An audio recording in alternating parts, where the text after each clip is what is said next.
Did you know that according to Newsweek, the number of surfers in the US has grown from an estimated 1.8 million in 2004 to a 2.5 million in 2016? That's almost a 40% increase.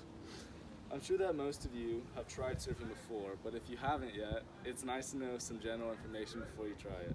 Surfing has become more popular than ever over the past few years, and I think learning the basics of surfing is relevant for most of us because we live pretty close to the beach.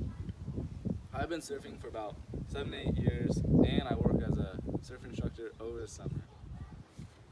Today I'm going to go over a few things. First, the main parts of a surfboard.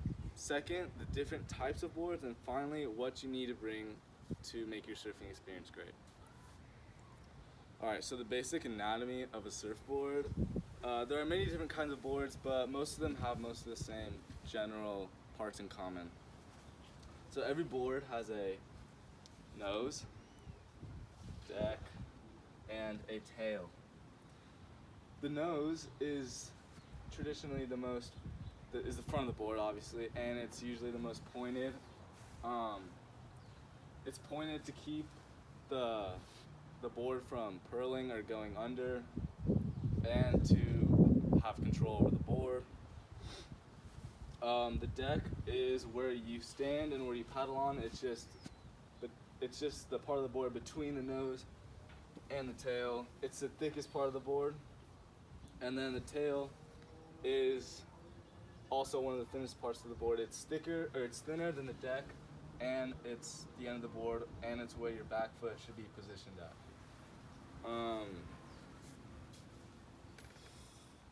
So some more essential parts to every board is the stringer, which is the line that goes down the middle of the board. It's perfectly symmetric, and it's the strongest part of the board. The stringer is essentially made to resist impacts and to give the board strength and to be able to withstand waves and just so it doesn't break. When standing or laying on the board, you always want to be in line with the stringer because that means you're perfectly in line with the board. If part of your body or you're standing on the board is not in line with the stringer, you'll lose balance and your board will go in the water and you will fall. The rails are the edge of the board that it's where the deck and the bottom meet. If you put too much pressure on your rails, then your board will turn and that rail will go in the water and you will also lose balance. Rails determine how fast water flows over your board, and it really helps you when you're turning. Thinner rails mean the board is meant for speed and sharp turns. Thicker rails, like on a longboard, means it's more for slower turns, but you have more stability. Now that you know the main parts of a surfboard, I'm going to go over the different types of boards. Okay, so first, the longboard.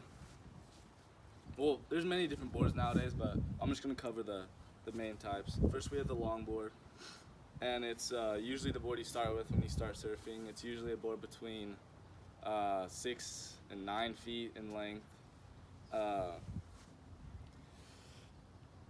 Traditionally, longboards have a rounded nose, unlike the one I just showed you guys. Rounded nose, wider deck, thicker rails for more stability and more balance. It's easier to balance and it's easier for beginners. Longboards are best for small, kind of medium-sized waves. Another type of board is the shortboard, which is this board. Shortboards have more of a pointed nose and tail for more control and speed, usually for more experienced riders, just because it's harder to pop up on, and it's just harder to ride than a longer board. Obviously, this is the type of board I mostly use and take out just because I've been surfing for a while.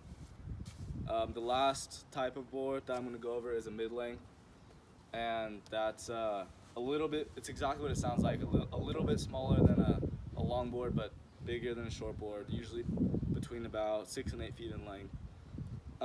Mid lengths are usually just for intermediate riders who just want to mess around and have fun. Mid length boards are really fun for anyone, and just a good fun board.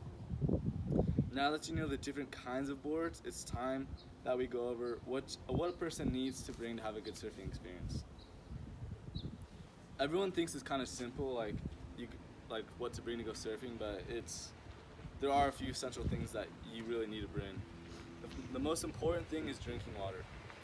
A lot of people don't realize surfing is a tiring workout, and the most important thing your body needs is water to remain hydrated. Walking through the sand and being out in the salt water and in the sun all day means your body is going to just keep getting dehydrated, and a lot of people don't realize that they're in the water, they're not going to need to go drink water, but you really do to keep your body hydrated. Another important thing you really need to bring is a leash. Most people keep their leash just attached to their board, but for the people that don't, it's really a bummer when you forget to bring your leash, because if you don't bring it and your leash connects your foot to your board with it's the rope that connects your board to your foot. If your board falls off a wave or something, and your board goes, so it doesn't go all the way into shore. So when you do forget your leash, I forgot my leash many times, and because I'm kind of experienced, it's not as bad because I can usually have more control over my board. But if the board does go all the way in, it means you have to go all the way into shore and swim and go get it. It's just a lot more tiring if you forget to bring the leash. Another very important thing to bring is surf wax. Surf wax is used for any board except really a foam board. But if you don't have wax, it's really hard to maintain balance, and balance in surfing is like everything. You need to be able to balance when you're paddling, laying on the board, and when you're standing up. Also a wetsuit. It's just depending on where you're going, just for the water temperature, can protect against hypothermia in the cold water, and also from getting a rash. So today I went over the parts of surfboard, what different boards are, and what you need to go surfing to have a good experience, and for that not to ruin your good experience. Surfing has become more popular than ever in SoCal, and being SoCal residents, I think it's important that we all know a little bit about the sport that is evolving here. And surfing is not like any other sport. A lot of people find surfing to be even therapeutic, and I highly recommend giving surfing a try at least a few times, and I really don't think you'll be disappointed.